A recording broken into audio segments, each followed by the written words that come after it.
Crow biryani वाला। बगोड़ा नाम का एक गांव था। उस गांव में एक बूढ़े पति पत्नी रहते थे।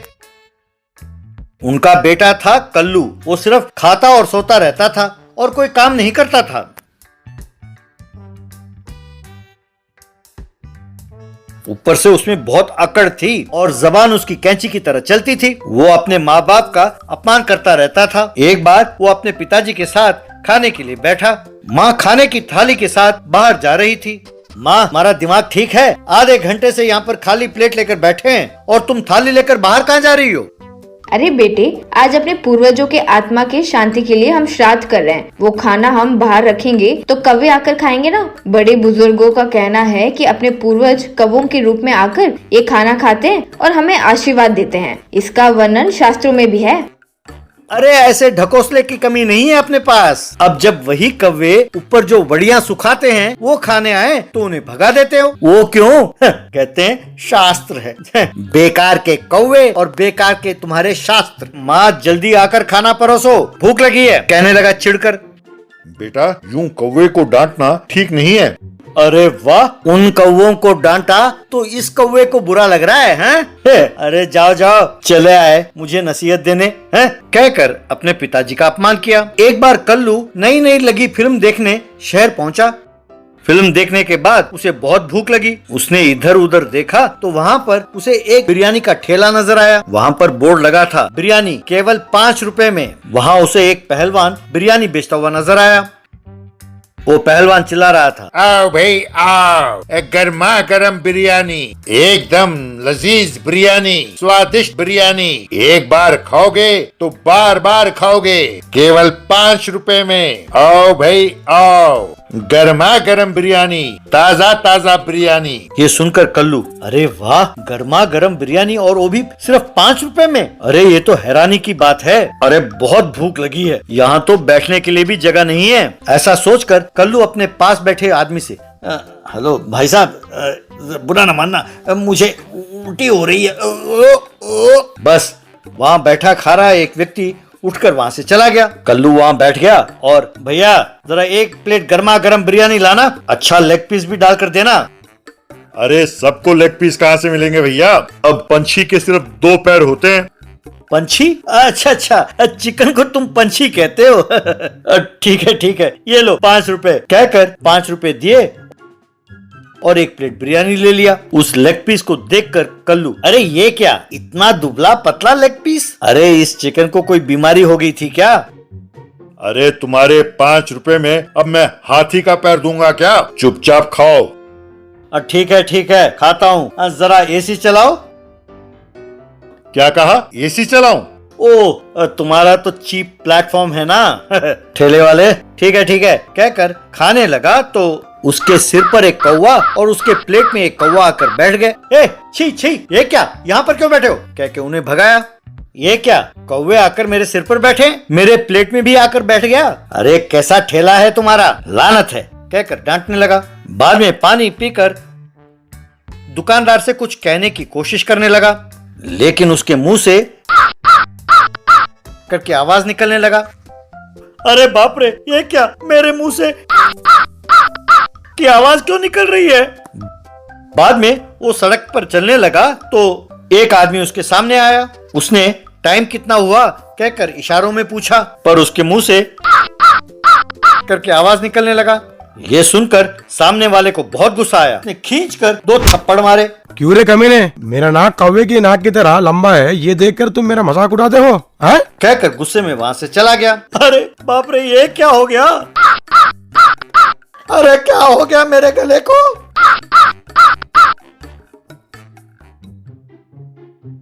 बाद में एक व्यक्ति को रोककर, भैया मेरे गले से की आवाज क्यों आ रही है? मुझे क्या हो गया? ऐसे कहने लगा। अच्छा, तुम्हारे गले से कौवे की आवाज निकल रही है? तुमने सवेरे से क्या खाया? अभी मैंने वहाँ उस ठेले में 5 रुपए वाला बिरयानी खाया था। अच्छा, 5 रुपए वाला बिरयानी? कौन सा? उस सिनेमा थिएटर के सामने वाले ठेले से? वहाँ एक पहलवान बेच रहा है ना, उसी से? हाँ, वही। क्यों, वो खाने से कौवे की आवाज निकलती है क्या? अरे भैया, कौवे की बिरयानी खाओगे तो कौवे की आवाज ना निकलकर अरिजीत सिंह की आवाज निकलेगी क्या? नालायक। कहकर वहाँ से चला गया। क्या, कौवे की बिरयानी? अरे पहलवान, मैं तुम्हें नहीं छोड़ूंगा, कहकर गुस्से में पहलवान के ठेले के पास गया। क्यों रे नीच कमीने, कौवे की बिरयानी खिलाता है मुझे? चिकन बिरयानी 5 रुपए कहकर कौवे की बिरयानी खिलाकर लोगों को धोखा देते हो? तब पहलवान ने पकड़कर उसे खूब मारा। अरे कमीने, इस बोर्ड में क्या लिखा है? पढ़ो। लिखा है ना बिरयानी, पर ये तो नहीं लिखा ना कि कौन सा बिरयानी। क्या मैंने तुम्हें अपने मुंह से कहा है कि ये चिकन बिरयानी है? अब अगर तुम समझो कि ये चिकन बिरयानी है तो इसमें मेरी क्या गलती है? और वैसे भी 5 रुपए में तुम्हें चिकन बिरयानी कहाँ से मिलेगा भैया? कहकर फिर से उसे मारा। तब वहाँ पर बिरयानी खाने वाला एक व्यक्ति, क्यों भैया, शहर में नए आए हो क्या? इस शहर में रहने वाले सबको पता है कि ये कौवे की बिरयानी है। अगर 5 रुपए में बिरयानी मिलता है तो कोई भी बिरयानी चलेगा, हम खाने के लिए तैयार हो जाते हैं। बस ये सुनकर कल्लू गश खाकर नीचे गिर गया। सास वर्सेस बहू वर्सेस पति। एक गांव में लक्ष्मीदास नाम का व्यक्ति रहता था। उसकी पत्नी थी गीता और मां का नाम था सावित्री। गीता और सावित्री का एक दूसरे के साथ बनता नहीं था। दोनों की हर बात पर लड़ाई होती रहती थी। हर काम के लिए शर्त लगाते थे। ये सब देखकर लक्ष्मीदास अपना सिर पकड़ लेता था। अपने पत्नी को समझाने की कोशिश करता। हाँ हाँ, मुझे ही कहो, मैं जो अपने घर वालों को सबको छोड़कर तुम्हारे भरोसे जो चली आई, तो उसका सही तुमने इनाम दिया है मुझे। मेरी किस्मत है। अगर माँ को समझाने की कोशिश करता। बेटा, इसी दिन के लिए मैं तुम्हें बचपन से पाल पोस कर बड़ा किया था, अब बहू के आते ही माँ बेकार हो गई। हाँ? लक्ष्मीदास पागल हो रहा था। हर रात को लक्ष्मीदास को हर रात नींद में एक डरावना सपना आता था। उस सपने में एक तरफ उसकी पत्नी और दूसरे तरफ उसकी माँ उसे एक लकड़ी से बांधकर उसको जला रहे थे। सपने को देखकर वो एकदम झट से उठकर बैठता था और पसीने से तरबतर हो जाता था। एक बार लक्ष्मीदास बीमार पड़ा तो गीता और सावित्री दोनों लक्ष्मीदास की खूब सेवा करने लगे। कुछ दिनों में वो ठीक हो गया।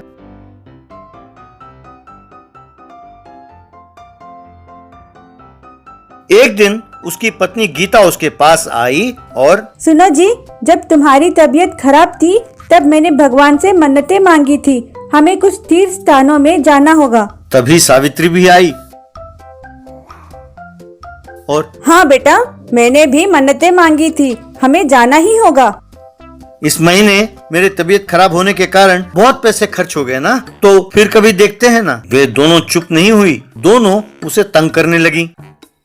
चलो ठीक है, कम से कम इस एक बात पर तो दोनों सहमत हैं, चलो चलते हैं।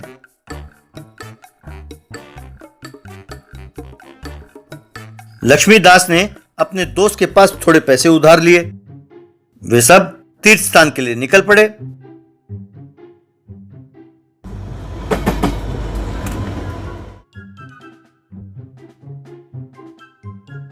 पहाड़ के ऊपर भगवान के दर्शन के लिए उन्होंने डोली का इंतजाम किया। वे तीनों डोलियों में मंदिर पहुंचे।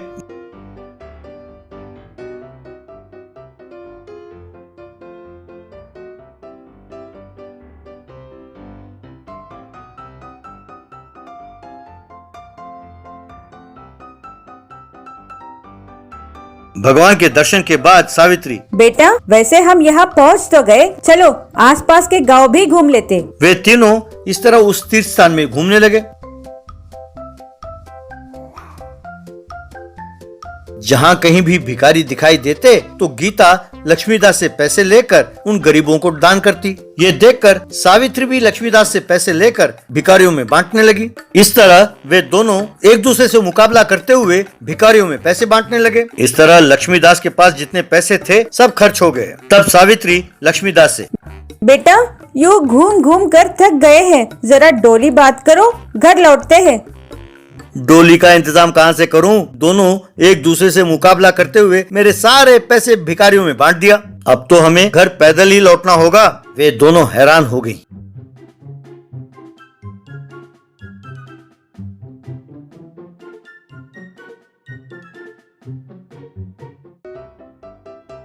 यूं तीनों थके हारे दोपहर को घर पहुंचे। जल्दी से खाना बनाओ, मैं जरा बाजार जाकर काम करके आता हूं, कहकर चला गया। घर पर सवेरे का खाना गीता बनाती थी और रात का खाना सावित्री। अब क्योंकि न सवेरा था न शाम, तो दोनों तुम खाना बनाओ, नहीं तुम खाना बनाओ। कहते हुए दोनों बगैर खाना बनाए बैठे रहे। थोड़ी देर बाद लक्ष्मीदास घर लौटा। गीता, जरा खाना लगाना। तुम्हारी माँ से पूछो, नहीं तुम खाना बनाओ। तब लक्ष्मीदास को बहुत गुस्सा आया। तुम दोनों मिलकर मेरी जान खा रही हो, मुझे मेरे घर का खाना भी नसीब नहीं हो रहा है, दोनों मिलकर इसी नदी में डूब मरो, कहकर गुस्से में घर से बाहर चला गया। मेरे पति की इतनी गाली देने के बाद मैं एक पल भी यहाँ नहीं रहने वाली, मैं जा रही हूँ अपने मायके, कहकर अपना सूटकेस निकाला। मेरा बेटा अपने पत्नी के सामने मेरा अपमान करता है, मैं यहाँ एक पल भी नहीं रहने वाली, मैं अपने छोटे बेटे के घर जा रही हूँ, कहकर उसने भी एक बक्सा निकाला।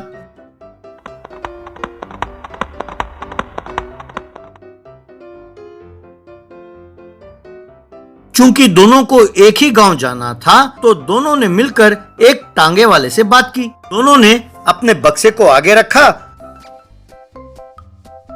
और दोनों पीछे जा बैठी। टांगे वाला जंगल के रास्ते से जा रहा था।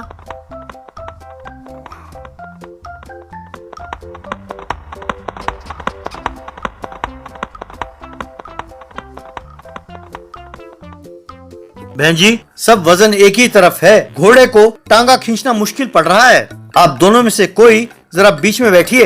पर सास और बहू हमेशा की तरह तुम सर को कहकर लड़ने लगी।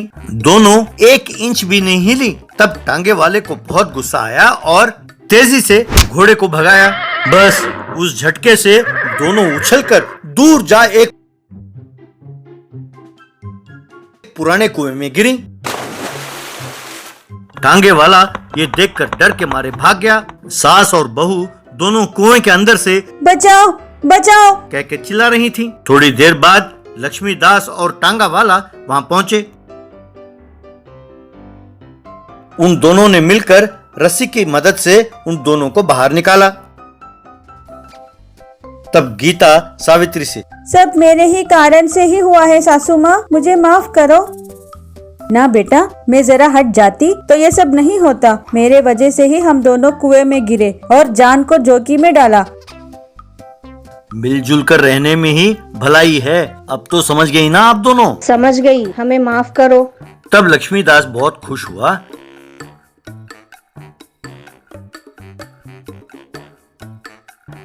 और उस दिन से तीनों बड़े खुशी खुशी रहने लगी।